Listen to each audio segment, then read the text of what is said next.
On Monday, April 21st, China warned it would take countermeasures against countries that side with the U.S. by making trade deals with Washington at China's expense.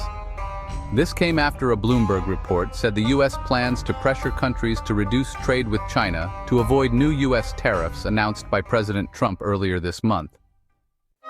The Trump administration said dozens of nations want to renegotiate trade deals to avoid these penalties, which would hurt their exports to the U.S. The new tariffs are paused for 90 days for all countries except China, which faces levies up to 145%.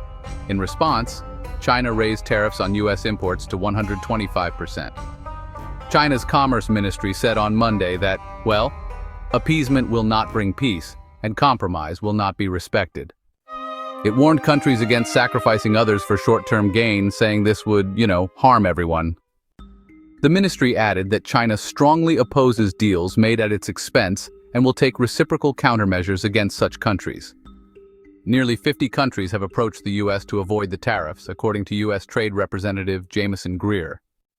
Japan is considering raising imports of U.S. soybeans and rice. South Korea proposed new U.S. LNG purchases, along with shipbuilding and pipeline projects. Taiwan offered zero tariffs to start talks, and Taiwanese firms plan to increase U.S. investments. Indonesia plans to boost U.S. food and commodity imports while reducing imports from other countries. U.S. Vice President J.D. Vance began a 4-day visit to India to discuss a trade deal. The European Union has paused retaliatory tariffs on $23 billion of U.S. goods to keep negotiations open.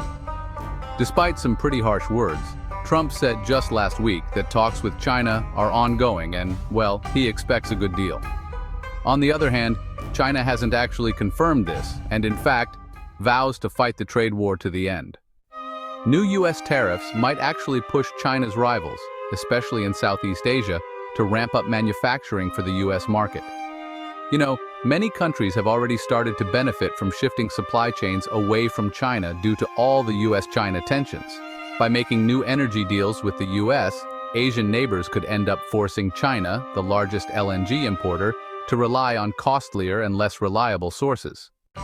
However, these countries really have to balance their ties carefully, since they depend heavily on trade with China. In fact, China accounted for $975 billion in trade with ASEAN in 2024. That's more than twice its trade with the U.S., which was $398 billion. Bo Zhengwan, a partner at China-based consultancy Plenum, put it pretty clearly: no one wants to pick a side.